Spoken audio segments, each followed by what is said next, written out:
Magapadayon ako sa paghimamat sa matag usap pinagi sa gamahanan nga ngalan ni Ginoong Kristo tansang kiningalana siya way landong sa kausaban.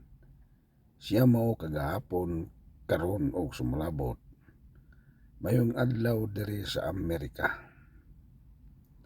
Ang ako na usab nga paghinabi karon dinhi sa Reels kay naa ko'y espesyal nga tuyo alang sa atong mga kauban sa IPG nga nagpadayon sa pagampo. Ang akong gipangayo lang ninyo mga pastor, pastora ug mga Christian believer mao lang ang pagampo. Nga magpadayon ta niini niadto usab nga andam nga mo padayon. Ang akong gilinyahan diri sa Amerika karon $412 million na. So ato ning ipadayon og ampo para sa buluhaton sa Ginoo. Sa mga bag-o natong mga viewers karon ngano man nga naningkamot ko nini. Alang sa mga bag-o natong mga viewers, pwede ko dili mo apil nini kay naa ko'y sakto nga trabaho sa Amerika. Apan ang tuyo lang nako nini para nga ang buluhaton sa Ginoo mukaylap pagayo. Kay sa akong pagpaniid, dugay naman ko sa kalibutan nagkamang ang buluhaton sa Ginoo. O kasagaraan sa mga nagbitbit o pulong sa Ginoo naglisod. Gawas lang natong uban pod nga hayahay nga kinabuhi. Kay dili man tanan hayahay nga magwali. Gamay ra kaayong hayahay nga magwali, pero kasagaraan daghang kaayong galisod nga magwali. Ngano man naglisod man. Tungod sa ginganlan og financial support. Kay og naapay grupo nga kanabitaw mo singalan na ni mupunting pag-ayo sa buluhaton sa Ginoo. Ang iya bang kabukaton ba alang sa buluhaton sa Ginoo dili maglisod ang mga magawali. Minumdum ko sa unang panahon katong kinganlan og T.L. Osborne support. Usa ka Amerikano nga naa diri sa Amerika, milyonaryo daw itong tawhana, nga ang tuyo niya musuporta lang siya sa mga pastor o pastora. Ilabi na sa mga pioneering work. Kay kini kong pioneering work kung pag-ugba nga buluhaton, lisod kayo. Kay wag ko kay ga tao nga nagsuportar nimo, imo lang kaugalingon nga paningkamot. Mao to nga naay T.L. Osborne support. Di ko masayop, murag $25 sa una ang madawat. Gamay ra kayo. Sa ato karong panahon na. Sa akong giunahon na pagayo, kay di ang mga jugo sa Amerika, wa na mo ko'y laing pamaagi. Mulin niya ko nga mahimong milyonaryo, kay legal ko nga muapil niini. Tungod niya na nangandoy ko, nanawagan gani ko sa atong group chat, nga tabang mo kampo, wa gyoy nakaangkon, ug nga ni abot na og 412 na. Hindako na gyud kayo. So ang nga buhaton na ni, salamat sa usa ka pastor nga Jose, gapuasa yung ko sir. Pastor, salamat kayo nga imo nang gibuhat. Asa may maayo, sa manawagan ko sa mga IPG, dungan ta og pangalyupo sa Ginoo sa dihang muhatag kog message ninyo nga karang urasa maghimo tag ampo. Pare ba tong kahapon ba? Kaya mayong ko nga sugod tag ampo alas 6 sa Amerika. Hangtod na maganito nga mura og wa pag yun na klaro to mo tong hiningon ko sa kapastor, wala pa yung resulta. So ato nang himuon kung mahimo. Asa may mayog anarata maghimo pa og puasa o kanabang naa na gyud panahon diri sa Amerika nga kuanta kana bitong mamili ba kinsay tagaan ning dako kayong panalangin. Ang ako yung pagampo gabi kung Ginoo pugngira ning kuan na kining akong giapilan diri sa Amerika. Ako yun ang giampo yun nga pugni ning kining akong gihangyo nimo kining hataga. Nga numero mangguna siya. Di mangguna yung ngalan sa tao. So mo nga ako yung giampo yun, gikumpleto yun ako nga gamay gyud kay kulang baling gamay kayo. Pero sige na lang.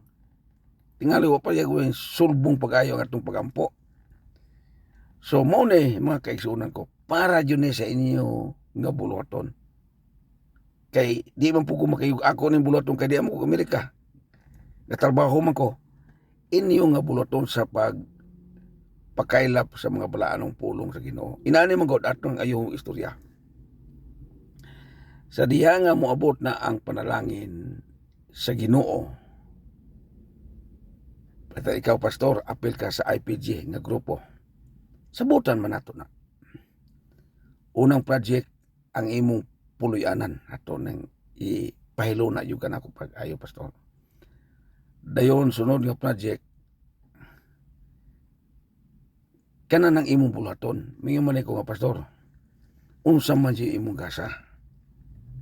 Mingon nga gasa nako sir, kuan maghimog evangelistic meeting. So nga kung i-plaster nga para sa imong gasa, sakyanan, kanang sound system, mo man importante sa mga evangelism, sa ginganlan og mga wali-wali sa corner. Kana bang sound system pod nga dili kay aswat-aswat, kana yung i-plaster na yun ba? Uban sa sakyanan.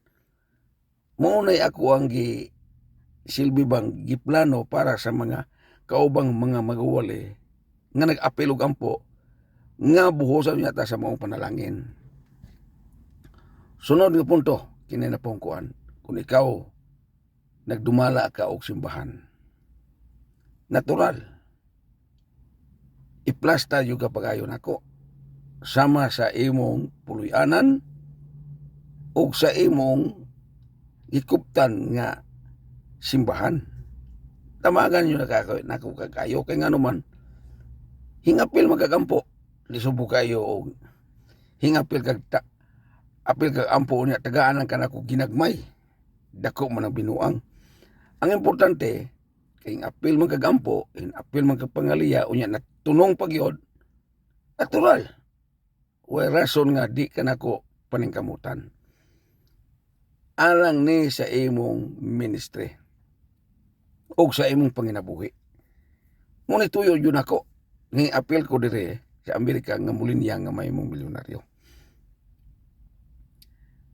O kung sa pa may mong gasa, gasa ba nga singay namang kaginganan o children ministry? Atong ipokus pag-ayo sa imong children ministry nga gasa. Alam sa mga Christian believer nga apil po kampo, natural ang imong panginabuhi atong siksikon pagayo. For example, mananagat ka, apil ka nining klase sa pagampo. Ang imong panginabuhi panagat atong ipunting pagayo sa dakong hinabang. Kung palitan na ka sa bukid, ang imong panginabuhi sa bukid ato ning paningkamutan nga maplastar ka sa imong panginabuhi sa bukid.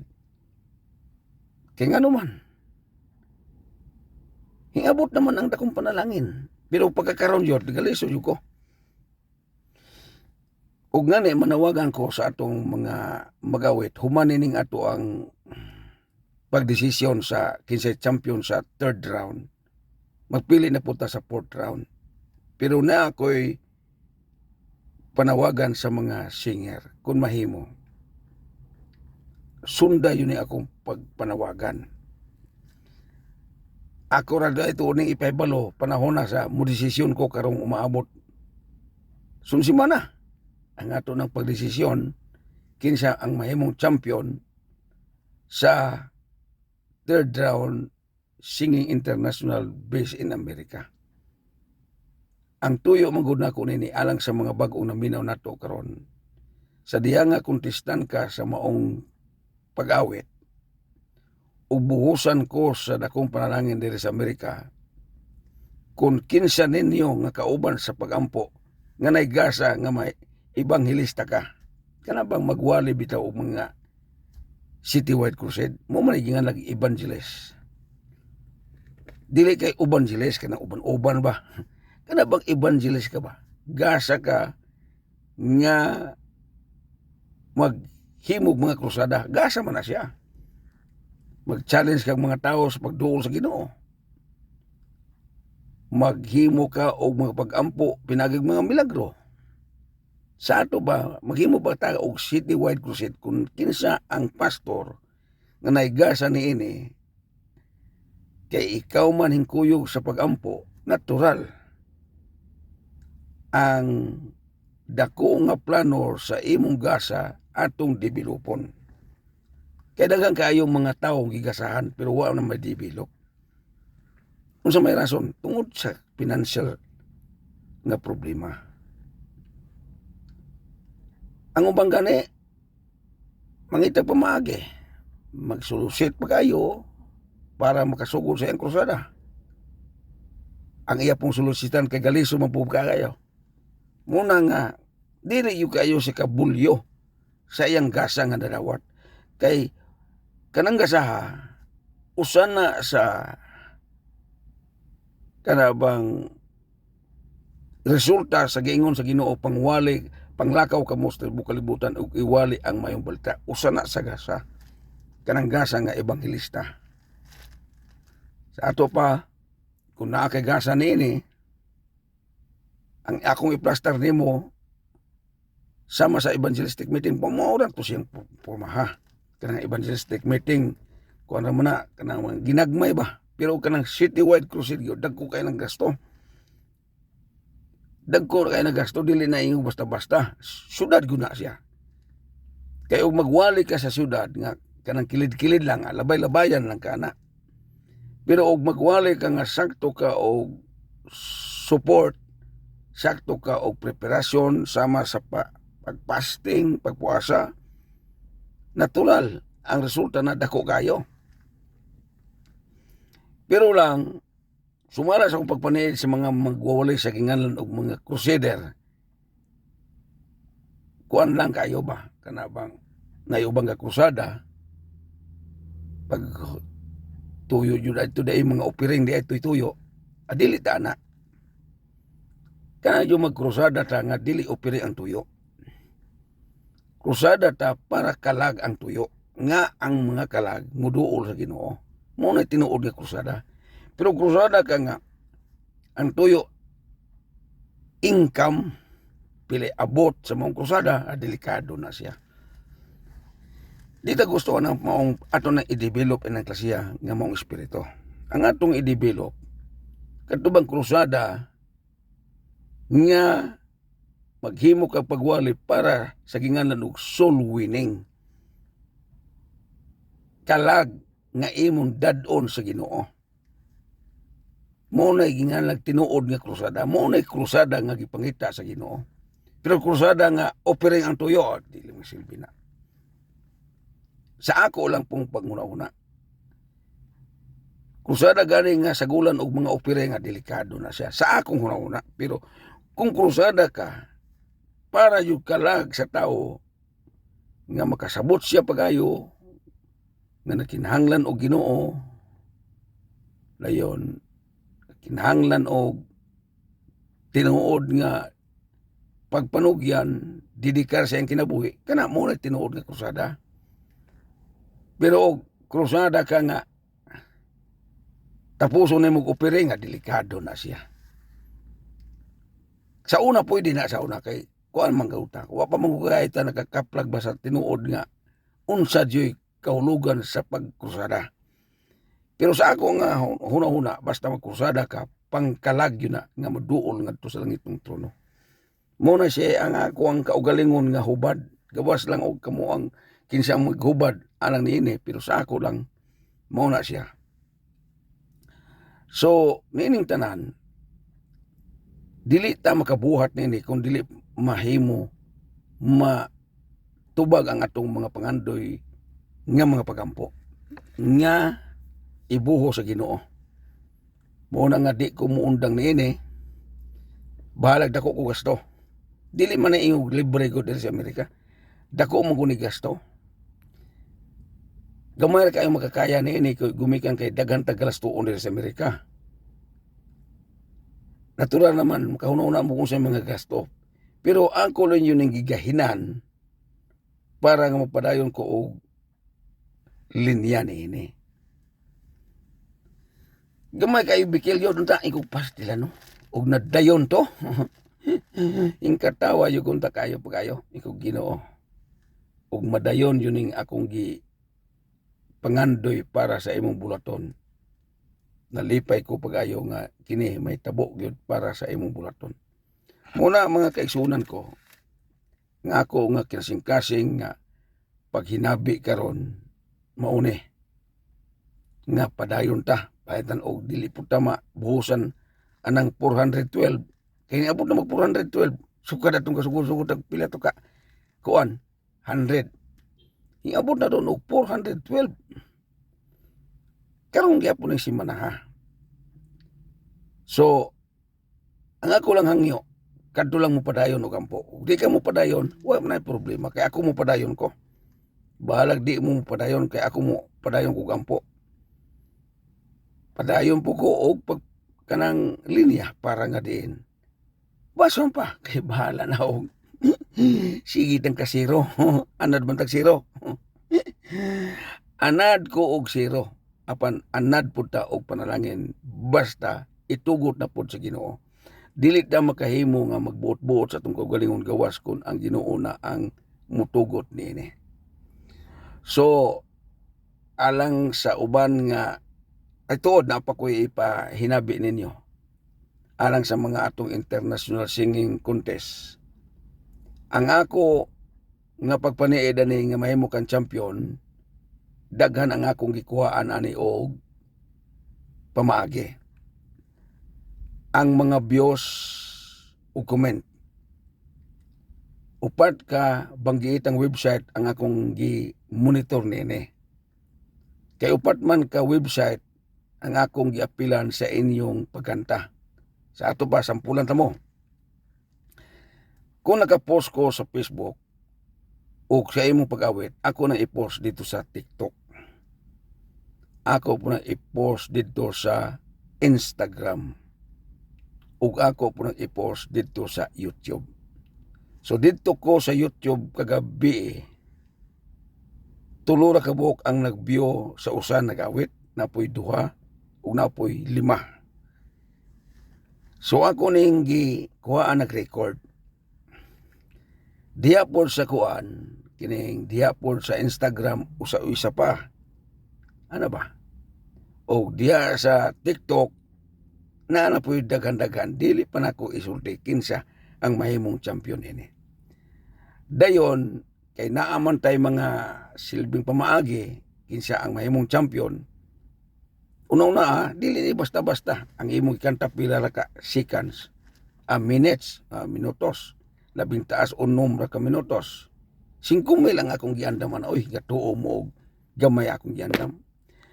Pero dili nata mohatag og mga konsolasyon, kay ngano man, ako mangong i-apel og linya nga mahimo kong milyonaryo.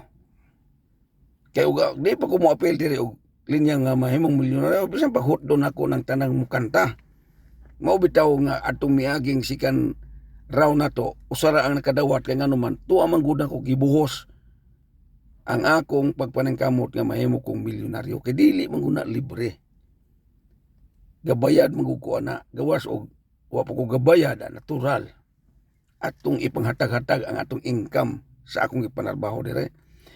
Pero kay naamang ko'y tuyog yung tumong nini nga mo apel ko nini para ni sa imo pastor o sa imo pastora o sa mga Christian believer nga nagpadayon og ampo. So niya ko'y namatikdan nga naay grupo nga hilabihan ka daghang kayong nga ampo. Og tungod kay murag naapsan usab ta sa tong oras mo sa bakong anak kaninyo, hangtod sa sunod nga panahon ako magaingon ang Ginoo magauban ug magapanalangin kanatong tanan. Hallelujah, praise the Lord, dalaygon ang ngalan ni Jesu Kristo. Amen og amen.